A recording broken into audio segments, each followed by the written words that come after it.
অর্থ সম্পদ যা আছে এগুলোকে কাগজের টাকায় রেখে দিবেন না। আমার নসিহত, হয়তো বুঝতে পারছেন না, মাথার উপর দিয়ে যাচ্ছে কথা, কিন্তু পরে বুঝবেন। টাকা পয়সা যা আছে এগুলোকে ব্যাংকে কাগজের টাকার মধ্যে রেখে দিবেন না, কারণ কাগজের টাকা সামনে আর থাকবে না।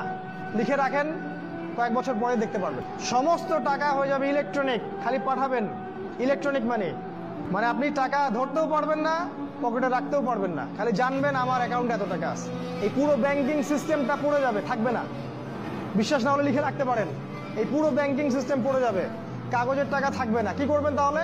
আপনি আপনার সম্পদটাকে সোনায় রূপান্তর করেন, কিছু সোনা করে রাখেন, জমায় রাখেন, রূপায় কনভার্ট করেন। এগুলোর দাম কখনো কমবে না। 100 বছর পরেও সোনার দামই থাকবে। তো 10 বছর পর আপনার 10 লাখ টাকার মান 10 লাখ টাকা থাকবে না, দাম পড়ে যাবে, আপনি সম্পত্তি হারাবেন।